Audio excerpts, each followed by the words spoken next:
Thanks for stopping by my YouTube channel. Let's get right into it. For September, I'm tracking $767 of dividends received. I've already had 3 yield max funds that have paid out their dividends for September, a little bit of MSTY, a little bit of NVIDIA, and then my biggest position of AMZY with $459. And if you add up all 3 of those, it's about $504. And with this screenshot, we're looking at yesterday's dividends paid through my Roundhill positions, the XDTE and the QDTE of $13.71 and $60.85 respectively, which gives you a total of about $74. And then if you take the average of the first 2 weeks from these Roundhill weekly pairs, QDTE will give you $1.54 for the month of September, and XDTE will give you $1.29 for September. And that's where I'm getting my $767. So might get a little bit more, might get a little bit less. Now my small portfolio had a really good week this past week. You can see my current cash balance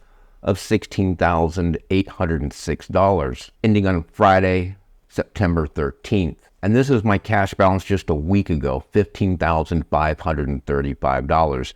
Now, all I've done this past week is add $50 of my own money, which means my value of my portfolio went up about $1,200. And here are the positions in my portfolio. I got 2 yield max funds of AMZY and the MSTY, and then the 2 Roundhill funds of the Q and the X.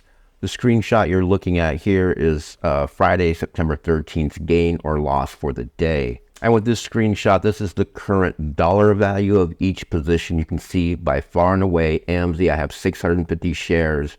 It is the dominant position of this portfolio. So basically where AMZY goes is where my portfolio goes. And thankfully, AMZY has been going back up over these past couple weeks. Now, what I've done over this past week is the dividends I received from NVIDIA, AMZY, and the small position I did have in MSTY, as I was at $500, as I put those into the Q and to the X, the Roundhill funds, to up those positions about $250 each, because I was below my average dollar cost for those 2 positions. And with this screenshot, this is the total dollar amount lost or gained since I've held these positions.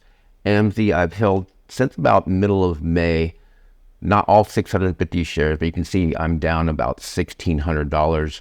It's been as down as much as $2,700. My second largest position of the QDTE, I'm down $55. And then you can see MSTY, I'm up 170 with 85 shares. And then with the XDTE from Roundhill, I'm up just about $40 with 40 shares. And again, this screenshot, we're still looking at total gain or loss, but just in percentages. The AMZY down about 11%.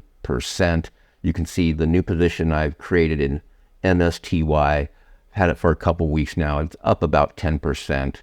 The Q down about 1%, and the XDTE up almost 2%. And just so you can follow along, let's break down each position. There's my AMZY position.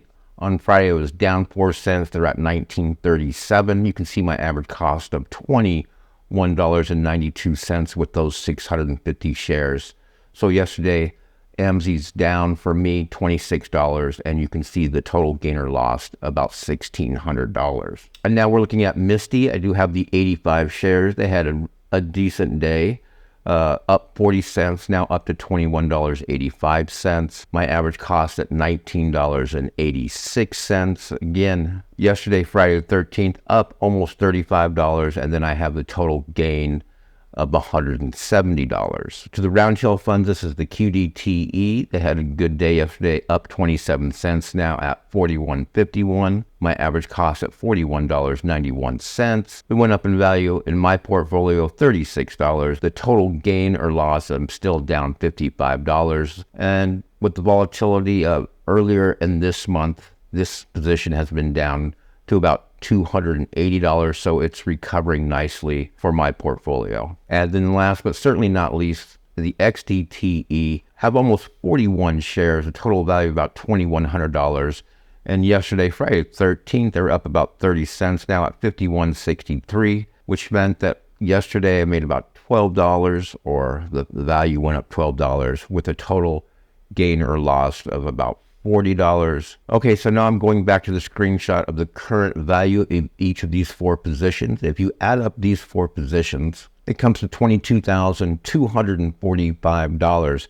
I am using margin with Fidelity. You can see about $5,400 a margin. And so what does this mean? It means if I liquidate all 4 positions and cash out, Fidelity is going to get their $5,400 back. And I would be left with $16,806 cash. And finally, here is an outlook for the dividends that I'm hoping to receive in October of this year, so next month. I got this spreadsheet from, I believe, the Dividend Executive. It's easy. You just plug in how many shares you have, and it grabs the price of each fund. And then you just enter the dividend. So all things being equal, if you take all the dividends received, and let's just say they stay the same in October as they were this month, you can see I have potentially a monthly income of in October of $848. Capital required does jive with what I have now, and then you can see how many months it takes for the original return on initial investment of 26 months. So just a very nice little worksheet. You can plug your own numbers, future cash, all kinds of stuff. Play around with the numbers to see potentially what you can do with your own portfolio. And then I have something to look forward to in October, making around $850 in dividends without really contributing anymore, just letting the dividends compound. Thanks for watching, and as always, I'll see you in the next video.